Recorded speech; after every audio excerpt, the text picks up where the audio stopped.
BYU with a 3rd and short inside of the red zone, bobbled snap, and then Zach Wilson with a costly mistake that led to a touchdown for Utah, the only touchdown of the game. But Utah, they made their mistakes. Missed extra point, and then a drop pass that would have kept this drive alive, and who knows what would have happened and would they have gotten more points. But both teams in this first matchup have shown jitters. Who settles down first and which team is going to keep the momentum longer, that'll be the difference in this ball game. You see that one turnover, and that is the difference in this game. Utah has won 8 straight against BYU. Fair catch is called for. Utah ball at the 25. We check in with Chris Budden. Well, Kyle Whittingham told me the second half will come down to 2 words: explosive plays. He was very frustrated with his offense, their ability or their inability to move the ball down the field. They like to take some shots. On the other side of the ball, Kalani Sitake telling me that he was very positive with his team. He said, hey guys, we're down 3 and we haven't even given them our best shot. We need more energy, better focus, and cut out the mistakes. What Chris said about the explosive plays, Ahmad, that begins with Tyler Huntley, the quarterback. It absolutely does. He's got to be able to manufacture those, create those, whether it's the threat of running with his feet or doing it with his arm. Zach Moss. No, a little misdirection. And it's Huntley on the keeper. Tyler Huntley in that first half, only 9 attempts, 6 completions, 33 yards. Moss, who is a bell cow, 66 rushing yards in that first half. I like the run here to start it off. I mean, if you're asking me, I think this kid is more of a threat with his arm when he can force defenses to defend his feet. And we just didn't see enough of that in the first half. And this time here, making a conscious decision to keep the ball and pick up some decent first down yardage.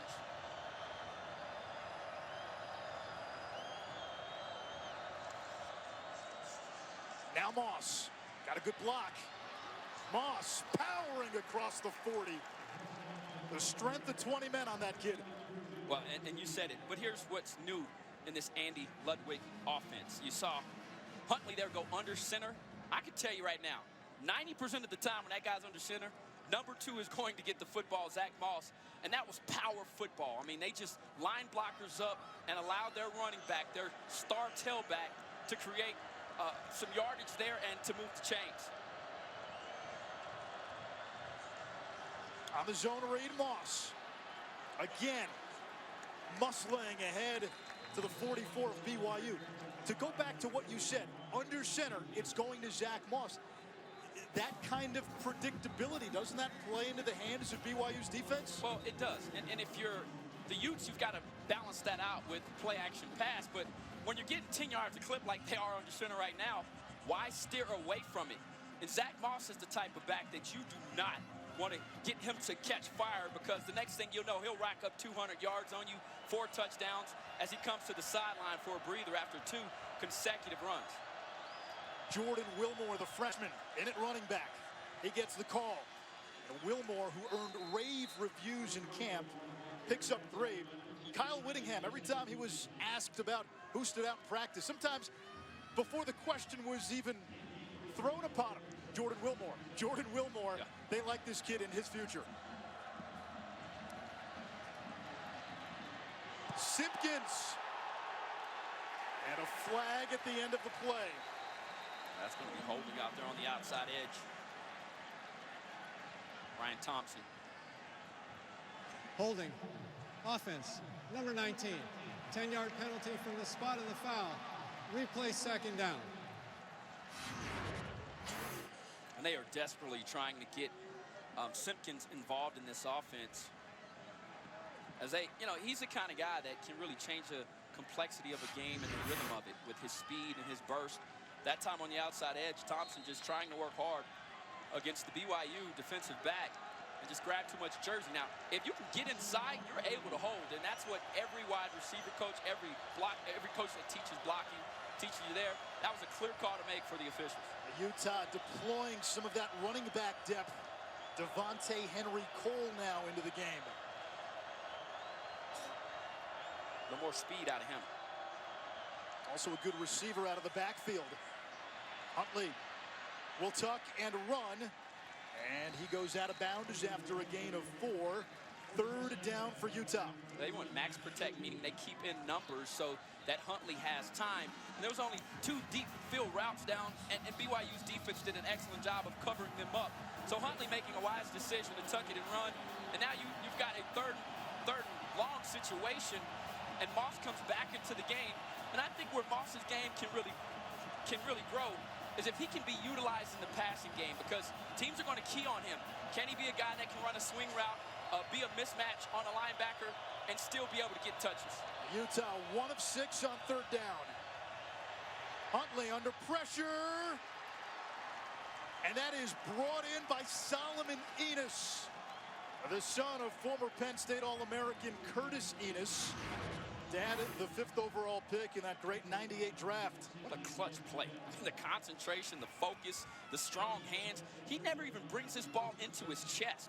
Manages to keep his feet in bounds, maintain control while going down to the ground. Outstanding play for the Utes as they get closer to their red zone. Also, Enos a big target, almost 6'4".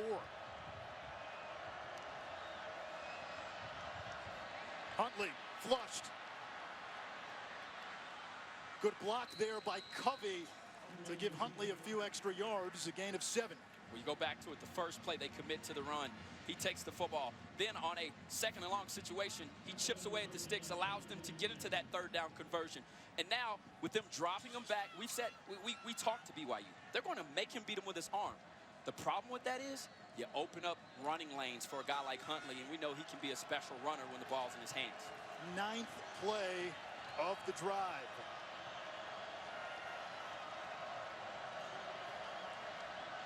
Moss powers for a 1st down. He's fun to watch. I mean, just the way that he explodes to the hole, outstanding. New this year, our PlayStation Player Impact rating. Zach Moss, a 96. And that is the best of any running back returning this season. Basically, it means when he's on the field, that's how good his team's performance is. That's what the rating calculates. What the team's performance is like when that player's on the field compared to when he's off. Huntley sprinting to the outside. And another 1st down for Utah, but hang on. We do have a flag at the very end of the play, and now more laundry.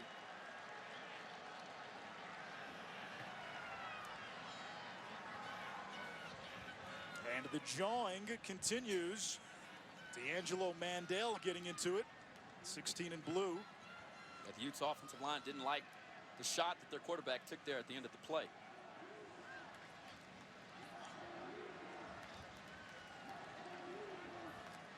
There are 2 fouls, both by the defense. After the play, personal foul, late hit out of bounds. Defense number 12, half the distance to the goal. After the play, unsportsmanlike conduct. Defense number 12, his 1st of the game, half the distance to the goal, 1st down. So both penalties on Malik Moore, a backup DB, a sophomore from San Diego. That'll be hard to get time after that, you know, and the problem for BYU's defense. Number 16.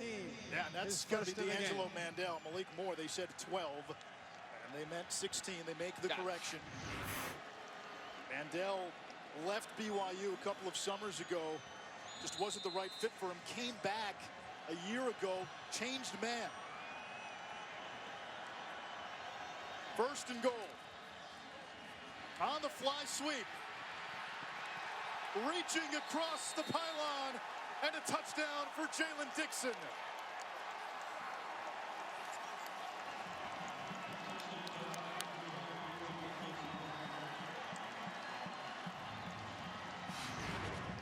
This cat is fast, okay? He's a cheetah out there on the field, and Dixon runs track, and he's explosive. You saw the angle there. He just totally destroyed the angle of the BYU defender. No chance when you see this kid's numbers or when he has space. Andrew Stroud now for the point after, and he missed a PAT in this game earlier. He's a left-footed kicker, and Utah told us that the holder Ben Lennon, 24-year-old freshman from Australia, there was some difficulty in spinning that ball on the hold, and that was an issue early on in camp. They will review the last touchdown. And does Dixon get that ball inside the pylon before he goes out of bounds? It was very close.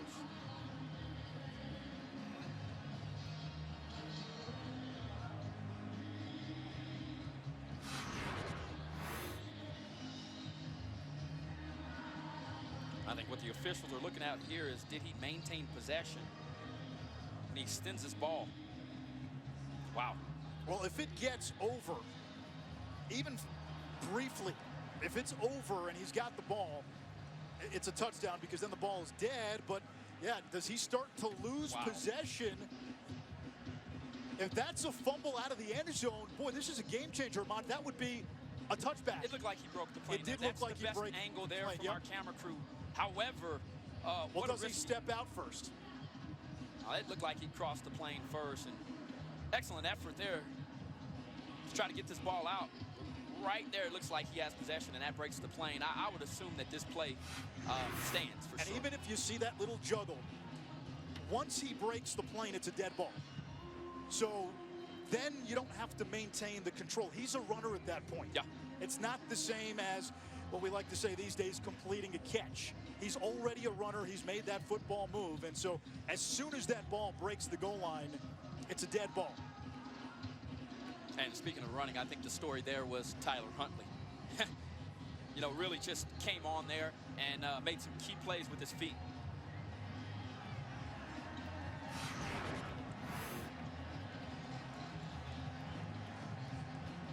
On first glance, it looked like he got in.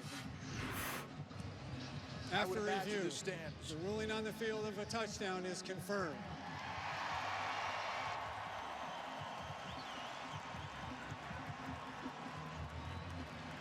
So now the PAT, and as we mentioned, they struggled with the hold. Ahmad, you were a holder.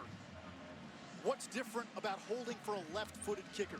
Well, now you're using your left hand to spin the laces out, and it looked like on that missed extra point that he wasn't able to do that. It's difficult, and it happens in a matter of split seconds.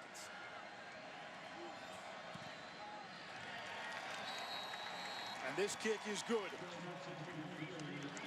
An 11-play, 75-yard drive. Utah marches down the field. They lead it 16-6. Jalen Dixon punching it in.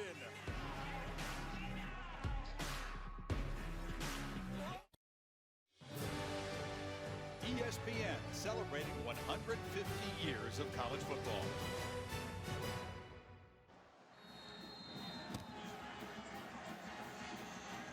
Big season, a seminal season in the history of college football. Utah leading BYU 16-6. We said it at the top of the broadcast for Utah. Most anticipated season in school history. If they take care of business, they could end up in the college football playoff. For BYU, Chris Budden, there is certainly a rich history, and Kalani Sitake wanted to remind his younger players of that during fall camp. Yeah, and the name of the house that they're in, Lavelle Edwards Stadium, it's someone who meant a lot to Sitake. So as they wrapped up fall camp, they had Lavelle Edwards' wife, Patty, come talk to the team. Sitake realized that most of the players on this team weren't even born during the Edwards era, so he wanted Patty to talk about her late husband, what he meant to the game, what he means to BYU.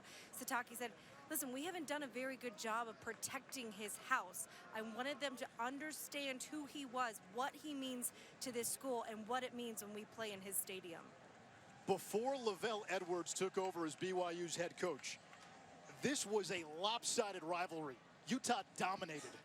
That changed under Lavelle Edwards, and also his influence on all of college football, bringing the pass-happy offenses, leading BYU to that national championship in 1984. And, you know, you can't talk about Lavelle Edwards and BYU without the great quarterbacks of that time. Robbie Bosco, Ty Detmer, Steve Young, and Jim McMahon. As Peely, the injured player, able to get up and to run off on his own power. Freshman, Keenan Peely, his brother Trajan, a starter on that defensive end spot. There is Kalani Sitake. Big season for him. Some pressure incredibly tough opening 4 games, starting with number 14, Utah. Talon Shumway makes the catch, and right there, Jalen Johnson. Ahmad is a former DB. When you turn on the tape, what's there to like about Jalen Johnson? Aggression. And he's got the competitive streak and mindset that's necessary to be out on an island and not care in front of thousands of people that if you make a mistake, you cost your team points. And Johnson embraces that challenge. He's got a lot of swag on the outside edge, and that guy is destined for the NFL. One of the top DBs in all of college football. Tyson Williams thrown to the ground by Devin Lloyd, but not before a pickup of 10 and a BYU first down. He just went right up the middle, where that's the strength of this Utah defense. If they can get more runs like that and really wear down this Utah defensive line, it'll give them an opportunity to get something going and finally put one in the end zone. They've been in the red zone twice and come away with 2 field goals. The difference, Utah gets in once, they punch it in for a touchdown. Williams again, looking for the edge, and Fotu meets him in the backfield. Tyson Williams, a former top 150 recruit out of high school, went to North Carolina first, then South Carolina, and coming to Provo as a graduate transfer. BYU suffered a lot of injuries at running back last year, so they brought in Williams and Emmanuel Asupa, a grad transfer from Rice. We have yet to see him tonight. 4 wide look. Wilson taken down from behind. John Penasini. And we're starting to see the ferocity on that D-line, which some have called the best in college football. I'll tell you what's amazing. These guys all have NFL-type specs. Zini at 6'2", 333 is just a man in the middle. But it's their effort after the play breaks. I mean, you can see these guys on film. They'll chase the ball down 10, 15 yards down the field. Yes, they've got talent, but they've also got heart. Wilson, dangerous pass nearly picked off.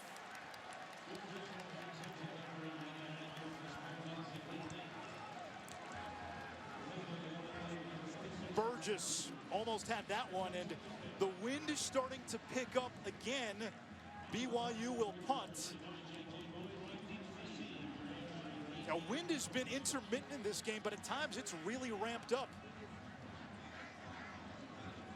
Oldroyd, who handles the place kicking duties, also handling the punting duties.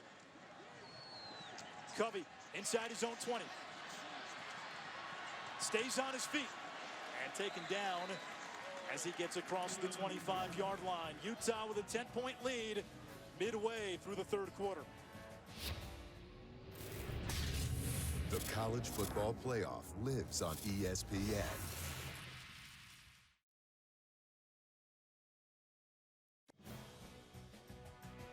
ESPN Thursday Night College Football, brought to you by Chex Mix. Score the winning mix. Now, this was last night. Thank you to the folks at Heber Hatchets. We went axe throwing. Yes, none of us had done this before. I thought Chris, you came out of the gate strong, and then I don't know what happened after that. I lost my touch, but I just want to say there was only one of us that actually stuck the axe on the first couple tries. You're right. You're right. Simpkins on that far side. Ahmad unearthed his inner cowboy after a little while. You got in a pretty good groove. Yeah, I mean, I won the only game we played, and that was a lot of fun, and I appreciate the hospitality. And then Cosmo out there the entire time was challenging us all. And, you know, he was cheating, and his foot was across the line, and I had to let him know about it. I sure did. Cosmo, if you're listening, I'm coming for you, buddy. He's listening. He's not responding, though. The most surprising part was nobody got hurt, and we didn't hurt anybody. Moss tornadoes his way to the 40, another first down, and Zach Moss over 100 yards rushing today. Remember, he missed the last 5 games a season ago with a knee injury. Tweeted that he had unfinished business and had a chance to go to the NFL, probably would have been drafted but wanted to come back, wanted to be the first person in his family to graduate from college. He'll do that in December. First Ute with 100+ on the ground since 2011 in this rivalry. Moss has the edge, stiff arm. Another nice pickup on first down.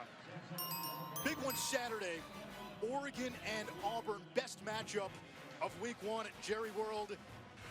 Justin Herbert, a Heisman candidate. Gus Malzahn on the hot seat, but he'll be calling his own plays. And Ahmad, for the Pac-12, boy, week 1 after last season, they were written off. It was a disaster. Washington losing to Auburn, UCLA going down, Oregon State getting smashed by Ohio State. They need a good showing in week 1 this year to stay in the playoff conversation. I'd agree. And they're feeding Moss now. Look at the power of Zach Moss. Reverses field and tripped up behind the line. Good recovery there by BYU. A flag is down, though. Did you see that stiff arm? Oh, my. Chaz Ayu. Personal foul, face mask, offense, 15-yard penalty, replay second down.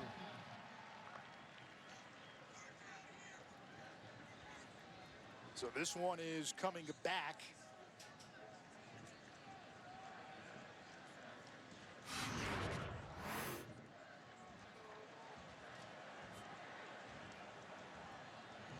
It was a face mask on Utah. That looked like a stiff arm. Well, it looked that latter part, maybe his hands got caught, his fingers, and when he jerked down, that might have been what the official saw. You don't see that called on an offensive player very often. You're smiling as a former DB. Well, you know, I have been on Rogers Redding, that who comes in and speaks to us every year. I don't understand how a defensive player can't take his hands to the face or head of an offensive player, but you better believe the stiff arm's still in the game. Wilmore on second down. And the freshman swarmed by a tidal wave of blue. Another penalty marker down.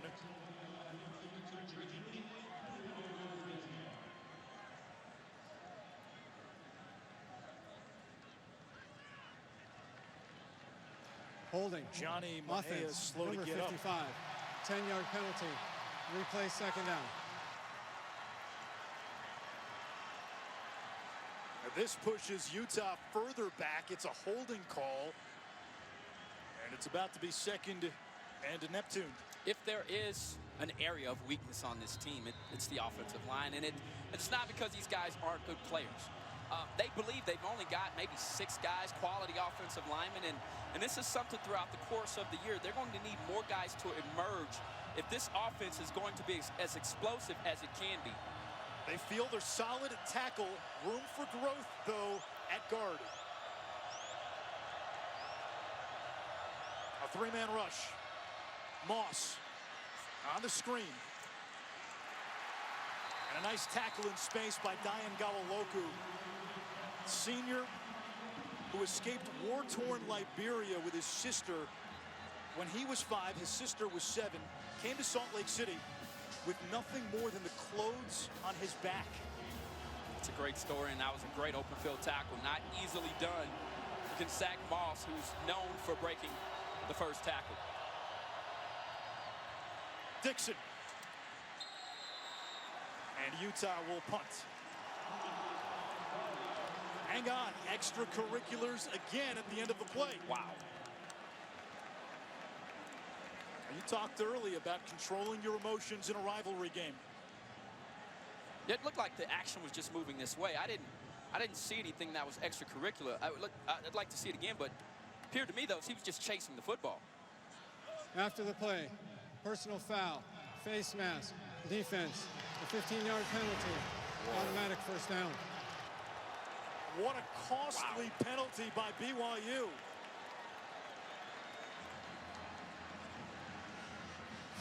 And that looked incidental. It didn't look like that was a malicious play. And here's the thing, though. That's why you don't get your hands high on a tackle. It could happen. We've seen it happen a couple times tonight. And That was a 3rd and 27, and now. And this is a team that's struggling on 3rd down. They didn't have their second 3rd down conversion until that scoring drive. And you let them off the hook.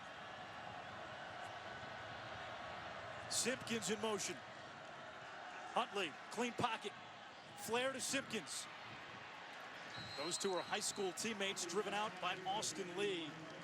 We mentioned that South Florida connection. Simpkins, Huntley, Zach Moss, Dennis Erickson, who was an assistant at Utah, had a big hand in opening up South Florida for this program. And Kyle Whittingham told us yesterday, this is now season 9 in the Pac-12. Doesn't feel like it's been that long, but the Pac-12 banner has opened up some doors recruiting-wise for this program. And I think Kyle Whittingham, the way he connects with his players, the type of culture he creates, and this is a program that NFL scouts respect.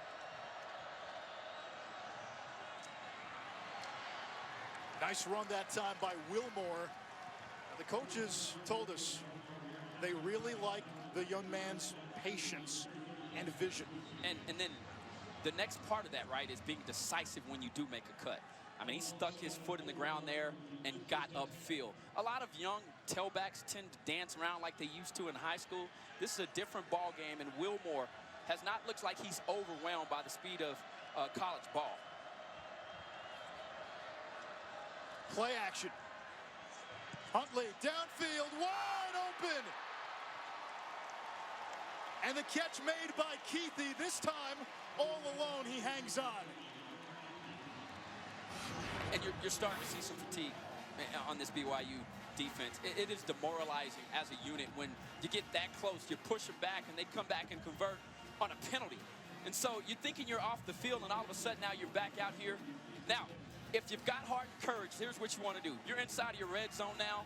Bow your back and try to hold them to a field goal and hope that your offense can get something going on their next drive. Moss. Unable to get to the corner. 2nd down. That's a great tackle, man. That's wrapping up. If for any young player watching that, I mean, he ran right through his pads, and Moss is no easy task. He's been very involved today, and he's played with a purpose back there on the back end and has helped erase some plays that could have been big ones for the Utes. Britton Covey back into the game. Covey, a big weapon in the receiving game, broke his wrist early last year, tore his ACL in the Pac-12 championship a season ago, and not quite up to 100% coming into today. Huntley on the move. There's a flag down. Huntley dives forward. Looks like a hold. Holding. Offense, number 55. 10-yard penalty. Replay 2nd down. Right tackle Nick Ford. Penalties have been a killer on this drive for Utah, but they were bailed out by that face mask call, which, again, looked iffy upon replay review. And drives like this really wear on both sides of the line of scrimmage, whether it's the defensive line for BYU, which has more depth, or the Utes that don't like to make a lot of changes if they don't have the depth. They like to go with their guys. For their fatigued and his technique suffered. Moss hammerheads through the middle. He gets to the 20, a 3rd and long coming up. Utah needs to get to the 4-yard line for a 1st down.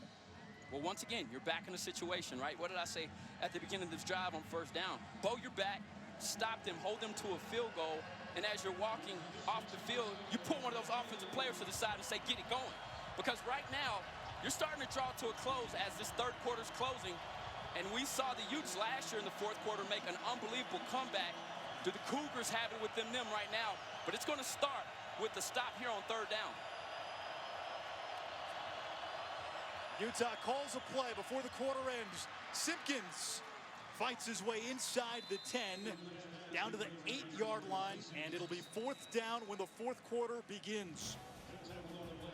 Utah controlled the ball. They had it for more than 12 minutes in the 3rd quarter.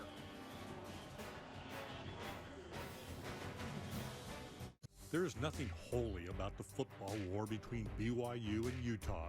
They play at altitude and with attitude. This is their Iron Bowl, their Army-Navy.